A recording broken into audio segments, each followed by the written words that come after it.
नमस्कार, वास्तु लिविंग में आप सभी दर्शकों का बहुत बहुत स्वागत। मैं हूं विकास नांगिया। दर्शकों, आजकल जब नए घरों के ब्लूप्रिंट्स को देखो, अधिकांश बिल्डर्स, आर्किटेक्ट्स, यहाँ तक कि वास्तु कंसल्टेंट्स भी बहुत से लोग सलाह देते हैं कि आपके जो घर अगर कस्टम होम बन रहा है या नया घर ही बन रहा है, तो उसके ब्लूप्रिंट्स में देखेंगे तो कहीं ना कहीं स्टडी रूम का एक प्रोविजन होता है। बहुत से लोग उसे लाइब्रेरी रूम कहते हैं।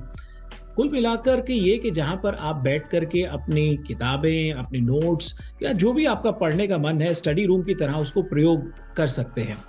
आज इसको एक विषय अनुसार लिए हुए हम अपनी वास्तु और फंक्शुई कंसल्टेंट पल्लवी जी के साथ स्टडी रूम एंड वास्तु विषय पर बातचीत करेंगे। आइए सबसे पहले उनका स्वागत करते हैं। पल्लवी जी, वास्तु लिविंग में आपका बहुत बहुत स्वागत। बहुत बहुत शुक्रिया।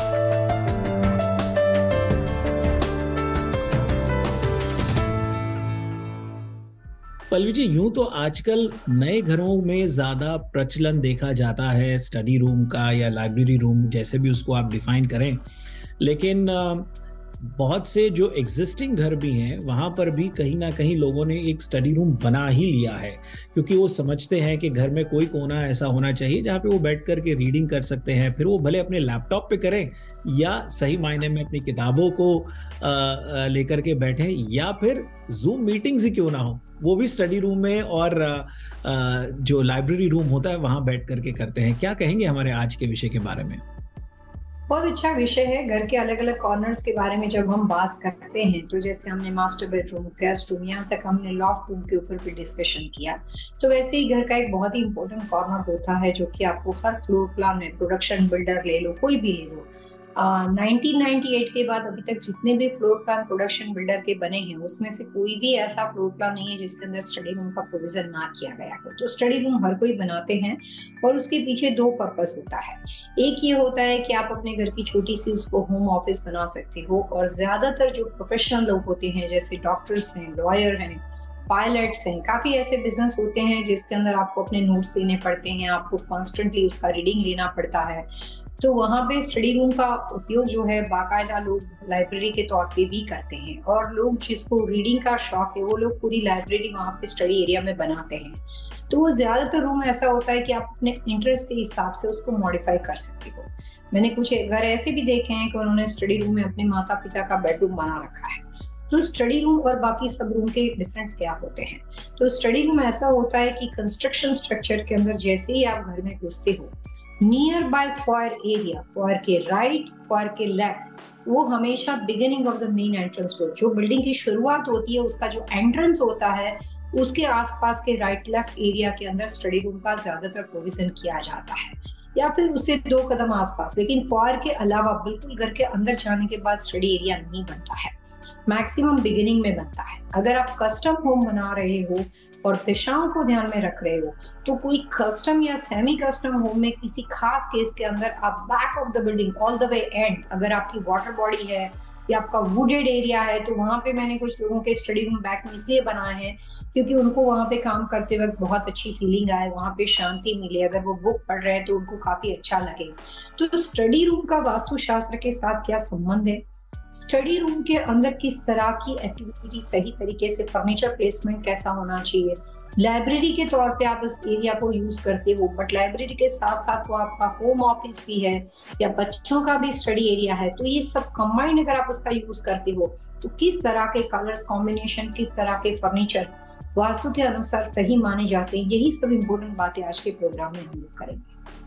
पल्लवी जी, बहुत अच्छे तरीके से आपने बताया कि स्टडी रूम और लाइब्रेरी रूम क्या होता है।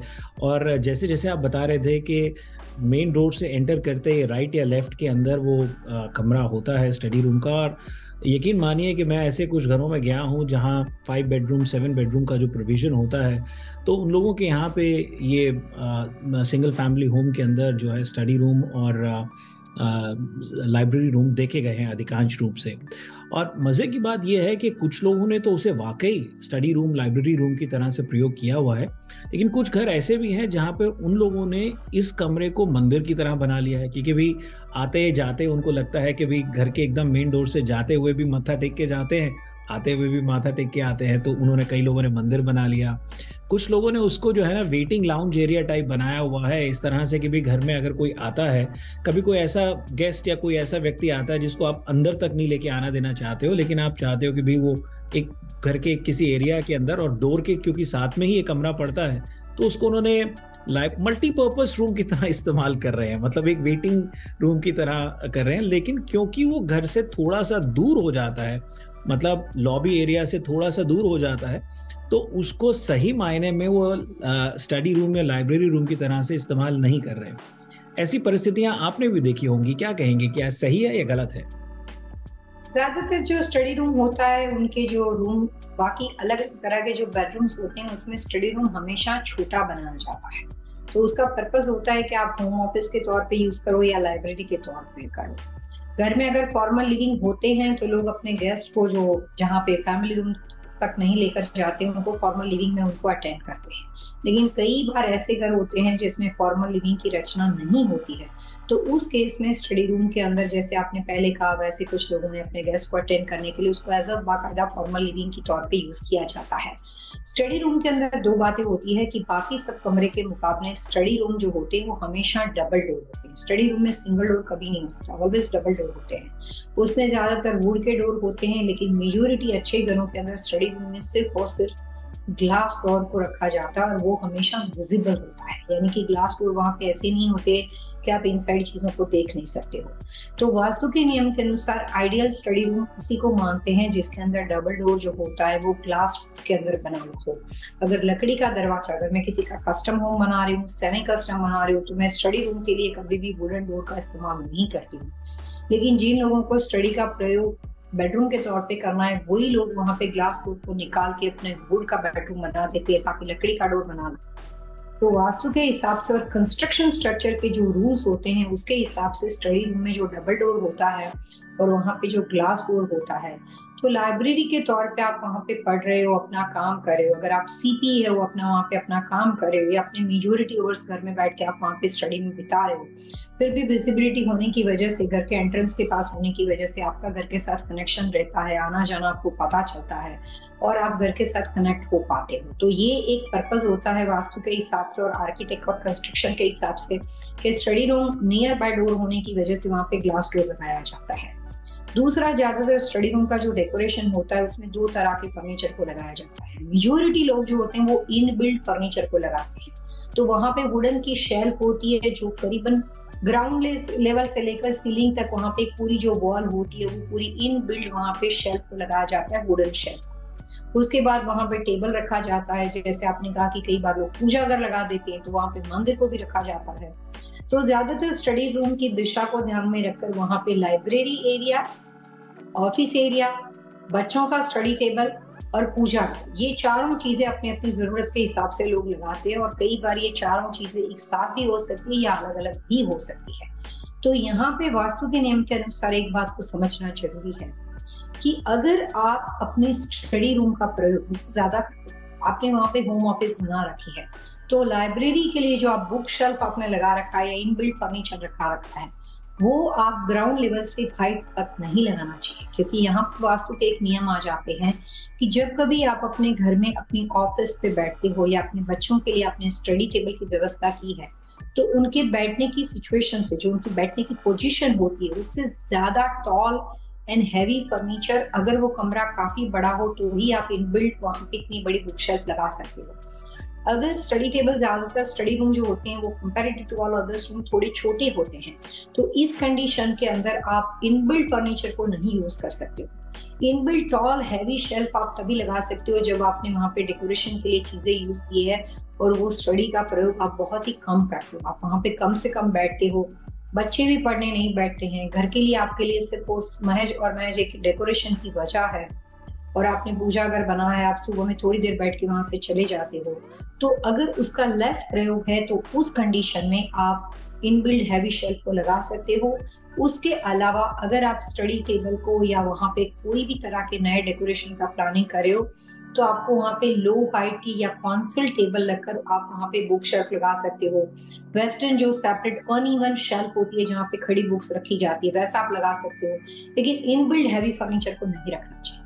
अक्सर आपने कहा है कि एक राह और सही दिशा जो जिंदगी बदल दे, तो ये भी समझ लिया जाए कि स्टडी रूम या लाइब्रेरी रूम जिस पर हम चर्चा कर रहे हैं उसकी भी कोई उपयुक्त दिशा है, और यदि आप उस रूम में बैठें तो किस दिशा में फेसिंग करके बैठें तो अत्यधिक अच्छा रहेगा, बेहतर रहेगा।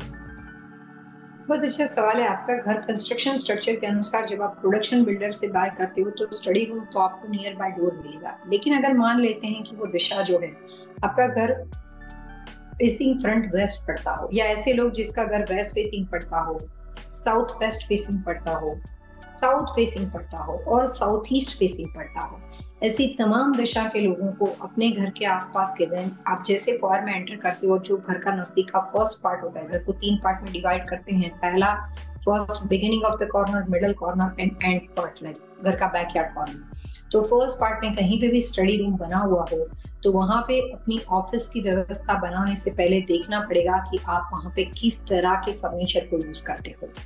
South, south west, west and south east की प्रॉपर्टी के स्टडी रूम में आप हैवी फर्नीचर को बना सकते हो। वहां पे सबसे अच्छा होता है लाइब्रेरी एरिया, और उस ऑफिस में अगर आपको अपना स्टडी डेस्क रखना हो, यानी कि आपको अपना टेबल रखना हो, ऑफिस टेबल रखना हो, तो वो इनबिल्ड नहीं होना चाहिए, डिटेच होना चाहिए। और स्टडी डेस्क के लिए जो आपने लाइब्रेरी एरिया यूज किया उससे उसका डिस्टेंस काफी होना चाहिए। काफी लोग रिलैक्सेशन चेयर रख देते हैं अपने लाइब्रेरी एरिया कम स्टडी रूम के अंदर, तो वहां पे बैठ के वो अपना बुक्स वगैरह पढ़ते हैं, उनको अच्छा लगता है अपने साथ टाइम स्पेंड करना, थोड़ी प्राइवेसी मिल जाती है। तो ऐसे तमाम लोगों को मैं कहना चाहूंगी कि अगर आपकी एज 35 से प्लस है और आपके कोई भी तरह के हेल्थ इश्यू है और आपका स्टडी रूम ऐसा बना हुआ है जिसके ऊपर इनबिल्ड हैवी फर्नीचर है, तो ऐसे तमाम लोगों को वहां पे रीडिंग के लिए लाइब्रेरी के तौर पे यूज करने के लिए बहुत ज्यादा टाइम स्पेंड नहीं करना चाहिए।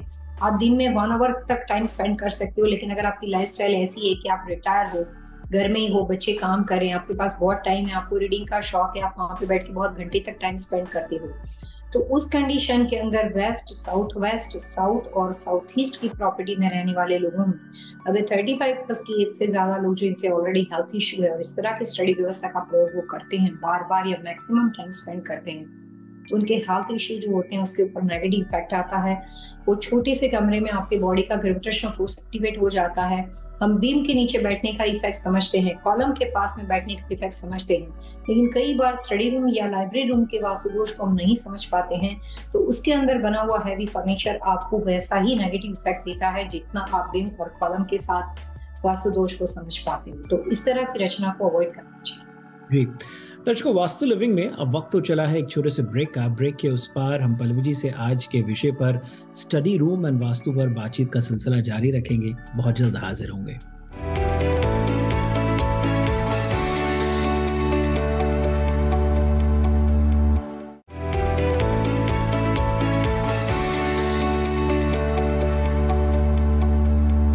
वास्तु लिविंग में आप सभी दर्शकों का एक बार फिर से स्वागत। मैं विकास नांगिया। आज हम अपनी वास्तु और फंक्शुई कंसल्टेंट पल्लवी जी से स्टडी रूम एंड वास्तु पर बातचीत कर रहे हैं।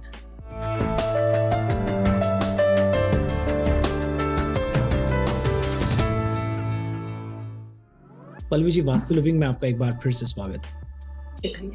पल्लवी जी, ब्रेक से पहले जब आप 35 एंड अबव की एज के व्यक्तियों के बारे में बता रहे थे और अलग अलग परिस्थितियों और रचनाओं के बारे में, रख रखाव के बारे में, स्टडी रूम के बारे में बता रहे थे, तो मैंने ये भी पाया है कि जिन लोगों को पढ़ने का शौक होता है, रीडिंग का खास तौर पे शौक होता है, कई बार ऐसा है कि घर में स्टडी रूम तो नहीं है, लेकिन वो क्या करते हैं कि अलग अलग तरह के स्विंग्स होते हैं जिनमें बैठते हैं और फिर पढ़ना, उनको झूलते हुए पढ़ना बड़ा अच्छा लगता है। अब वो कॉन्डोमिनियम हो, टाउन होम हो, सिंगल फैमिली होम भी छोटे वाले जो होते हैं, मान लीजिए 2000 स्क्वायर फीट एंड अंडर से छोटा साइज का जहाँ होता है, वहाँ पर वो लोग स्विंग को ले आते हैं और फिर वो रखते हैं, और कभी उसे पैटियो में रखते हैं, कभी अलग अलग जहाँ मान लीजिए कि कॉर्नर मिला उसको रख दिया और वहाँ बैठ करके वो स्टडी करते हैं। तो हालांकि ये स्टडी रूम से थोड़ा सा अलग जाता हुआ विषय है, लेकिन क्योंकि स्टडी से ही जुड़ा हुआ है, लोग उसमें बड़े रोमांचित हो जाते हैं और झूलते हुए पढ़ते हैं। तो मैंने कहा आपसे पूछ लिया जाए कि ये जो स्विंग रख के पढ़ते हैं वो किस दिशा में रखा जाए, या किसी भी दिशा में रख दिया जाए चलेगा? बहुत अच्छा सवाल है। जिन लोगों के स्टडी रूम या लाइब्रेरी एरिया साउथ वेस्ट यानी कि नैऋत्य दिशा का पड़ता हो, तो वास्तु के हिसाब से स्विंग को साउथ वेस्ट यानी कि नैऋत्य दिशा में नहीं रखते। वहां पे झूलती हुई किसी भी चीज को नहीं लगा सकते हो। इसके अलावा और कोई भी दिशा है, वहां पे आप स्विंग पे बैठ के आप अपने लिए जो एजुकेशन या स्टडी के पर्पज से मैं नहीं करूँ, मना करूंगी, लेकिन जहाँ पे आप सिर्फ अपना नॉलेज प्राप्त करना चाहते हो या बुक्स पढ़ना चाहते हो, रीडिंग का जिन लोगों को शौक होता है, वो आप रॉकिंग चेयर रखकर या स्विंग रखकर वो वहां पे बैठ के अपनी बुक्स वगैरह पढ़ सकते हैं, एंजॉय कर सकते हैं। घर में पीछे कोई वाटर बॉडी है ब्यूटीफुल, आपके पास स्विमिंग पूल है, आपका बहुत सुंदर सा बैकयार्ड है, तो वहां पे भी आप अपने आप को रिलैक्स करने के लिए बैठ के बुक पढ़ सकते हो। लेकिन वास्तु प्रिंसिपल के अनुसार जो स्टडी रूम के अंदर साउथ वेस्ट दिशा पड़ती हो, तो वहां पे आप स्विंग का प्रयोग नहीं कर सकते हो। आजकल जो नया कंस्ट्रक्शन स्ट्रक्चर होता है, उसमें स्टडी रूम के साथ सिर्फ कई बार होम ऑफिस बना दिया जाता है, और जो आपका गैदरिंग रूम होता है, जिसको आप फैमिली रूम बोलते हो, वहां पे जो एक वॉल होती है जहाँ पे टीवी लगा होता है, टीवी के नीचे कई बार साथ में फायर प्लेस होती है, फायर प्लेस के राइट एंड लेफ्ट दोनों कॉर्नर में बुक शेल्फ आपको दी जाती है।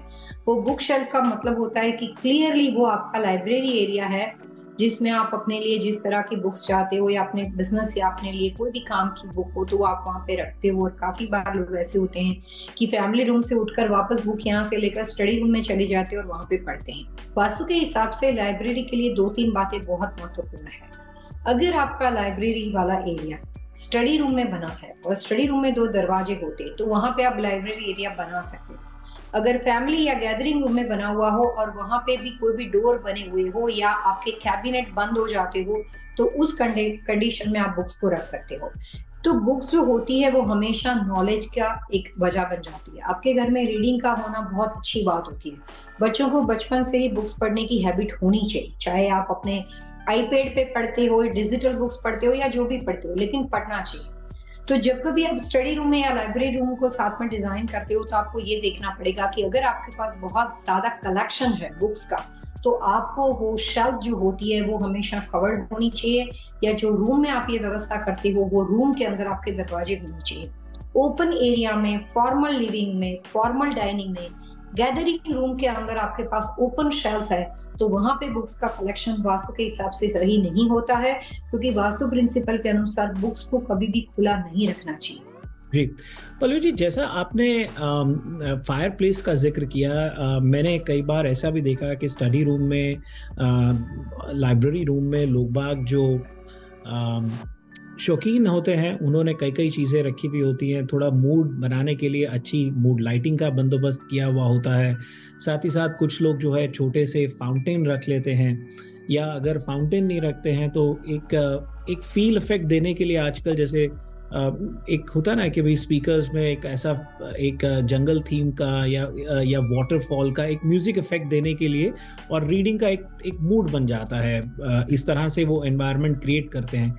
यहाँ तक कि कुछ लोगों ने तो उधर कमरे के अंदर जो है एक्वेरियम रखा हुआ होता है, या फिर अगर मुझे एक कैटेगोरिकली एक प्रोफेसर का घर याद आ रहा है कि जिन्होंने अपने घर के अंदर स्टडी रूम में उन्होंने पेट्स रखे हुए थे। आजकल लोगों को जैसे हैमस्टर या रेप्टाइल्स और इस तरह के पेट्स रखने का भी शौक है, तो वो उन्होंने स्टडी रूम में एक, जैसे कुछ ने तो एक्वेरियम रखा होता है, लेकिन उन्होंने एक उस तरह की बंदोबस्त रखा हुआ था जहाँ पे उसको रखा हो, ये इस तरह के एनिमल्स को रखा हुआ था। क्या कहेंगे? कभी बार ऐसा होता है कि लोग एक्वेरियम लगाते हैं, टर्टल को रखते हैं, लव बर्ड्स को रखते हैं, लोग आजकल तो स्नैक भी रखते हैं, उनको भी वो भी अच्छा लगता है, लिजर्ड को भी रखते हैं। लेकिन मैं कहना चाहूंगी कि वास्तु के हिसाब से स्टडी रूम में कोई भी तरह के पेट एनिमल को, या आप अपनी हॉबी के हिसाब से कोई भी तरह के एनिमल को रखना चाहते हो, बर्ड्स को रखना चाहते हो, तो आपको सबसे पहले दिशा देखनी पड़ेगी। स्टडी रूम जैसे कंस्ट्रक्शन स्ट्रक्चर का एक क्वाइट एरिया है। पेट जो होते हैं वो हमारे घर का एक हिस्सा होते हैं, वो भी एक इस तरह की फीलिंग और इन्वायरमेंट में अपने आप को कंफर्टेबल फील करते हैं, जहाँ पे लोगों का आना जाना होता है, जहाँ पे आप उसके साथ इंटरेक्ट कर सकते हो। अगर आप उसको घर के किसी क्वाइट जोन में जाके कोने में रख देते हो और मान लेते हैं कि वो अकेला टर्टल है या उसमें एक ही फिश है, तो जब घर में आप एक डॉग रखते हो, आप साथ में दूसरा डॉग लेकर आते हो, क्योंकि आपको भी मालूम है कि डॉग को कंपनी चाहिए। एक फिश होती है, आप 5 से 7 फिश को रखते हैं ताकि वो एक दूसरे की कंपनी में भागती रहती है।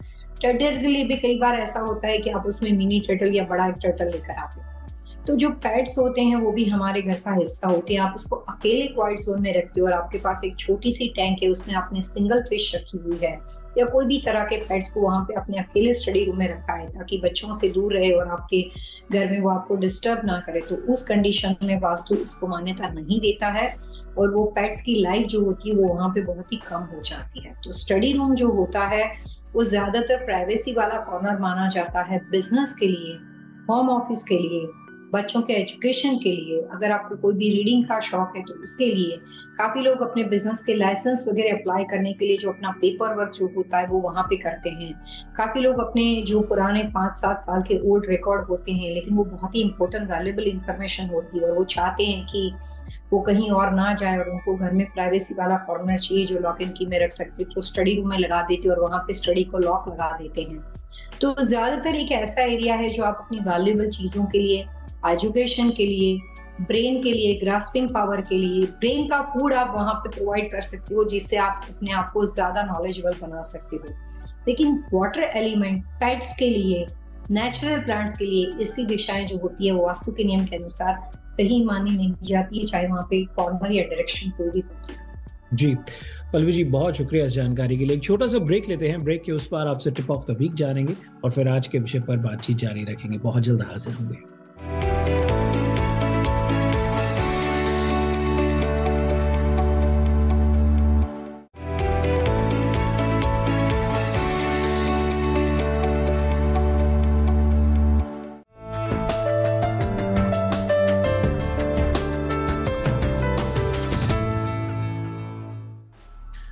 वास्तु लिविंग में आप सभी दर्शकों का एक बार फिर से स्वागत। मैं विकास नांगिया। आज हम अपनी वास्तु और फंक्शुई कंसल्टेंट पल्लवी जी से बातचीत कर रहे हैं स्टडी रूम, लाइब्रेरी रूम और वास्तु विषय पर। पल्लवी जी, कार्यक्रम में आपका स्वागत। इससे पहले कि हम आज के विषय को आगे बढ़ाएं, पहले आपसे जान लेते हैं टिप ऑफ द वीक।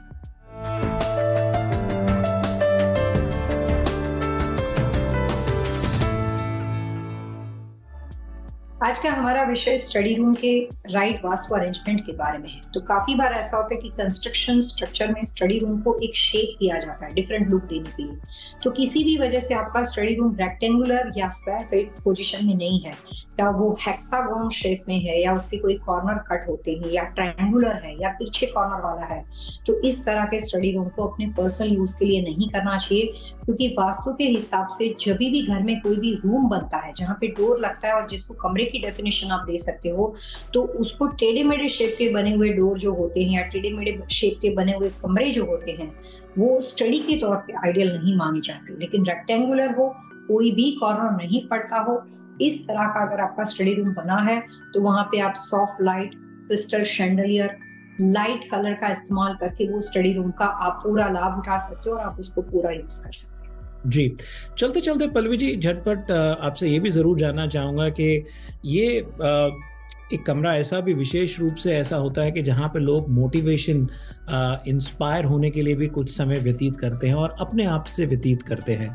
खासतौर पे वो वॉल के ऊपर कुछ मोटिवेशनल कोट्स लगाते हैं, फैमिली की पिक्चर्स लगाते हैं, कुछ ऐसी अचीवमेंट्स, उन्हें अवार्ड्स मिले होते हैं, एक्वलेड्स मिले होते हैं, उन तमाम चीज़ों को लगाते हैं जिनसे उनको निरंतर प्रेरणा मिलती रहे। खास अगर ये जो उपलब्धियाँ होती हैं उनके लिए, उसको भी लगाने का, डिस्प्ले करने की कोई खास दिशा या वॉल आप गाइड करना चाहेंगे?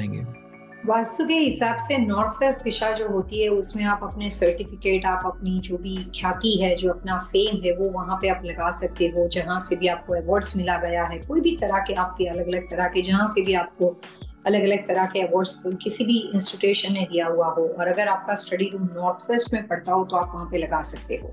लेकिन सिर्फ उस वजह से नहीं लगा सकते हो क्योंकि वहां पे स्टडी है इसलिए आपने लगा दिया, ऐसा नहीं होता है। अवार्ड्स और आपके फेम के लिए डायरेक्शन का होना बहुत जरूरी होता है। तो जिन लोगों के स्टडी रूम नॉर्थ वेस्ट में बने हुए वो डेफिनेटली अवार्ड्स को यूज कर सकते हैं। कई बार लोग ऐसा होता है कि पढ़ते पढ़ते लोग बुक को पढ़ते पढ़ते सो जाते हैं। पढ़ते वक्त कई बार आप ज्यादा रिलैक्स हो जाते हो, आपको नींद आ जाती है, आप थोड़े डिफरेंट मूड में आ जाते हो। तो काफी बार लोग ऐसे होते हैं कि स्टडी रूम के अंदर वो एक छोटा सा सोफा कम बेड जैसा लगा देते हैं और पढ़ते पढ़ते वहीं पे सो जाते हैं। ऐसा भी बहुत बार होता है। तो वास्तु के हिसाब से मैं कहना चाहूंगी कि कंस्ट्रक्शन स्ट्रक्चर का भी रूल्स है और वास्तु शास्त्र का भी रूल्स है कि स्टडी रूम की साइज बाकी सब कमरों के मुकाबले में छोटी होने की वजह से उसको एज अ बेडरूम कभी भी यूज नहीं करना चाहिए। मैंने काफी क्लाइंट्स को देखा है कि वो इतने छोटे से एरिया में अपने माता पिता का बेडरूम बना देते हैं ताकि घर में बाकी सब कमरे कम होते हैं, तो उसका प्रयोग जो है वो बेडरूम के तौर पे यूज करते हैं, लेकिन स्टडी रूम को बेडरूम के तौर पे वास्तु के नियम के अनुसार नहीं यूज करना चाहिए। पल्लवी जी बहुत बहुत शुक्रिया। दर्शकों, वास्तु लिविंग के आज के एपिसोड में इतना ही। यदि आज के विषय से संबंधित आपके मन में कोई सवाल हो, कोई सुझाव हो, आप चाहते हो कि हम पल्लवी जी से अन्य किसी विषय पर बातचीत करें, तो आप हमें लिख सकते हैं vastu@tvasiausa.com पर। और पल्लवी जी से सीधा संपर्क करने का सरल आसान तरीका है pallvichellawada.com। अगले अंक तक के लिए आइए पल्लवी जी दर्शकों से मिलकर के आज्ञा लेते हैं। Wish you all happy vastu living.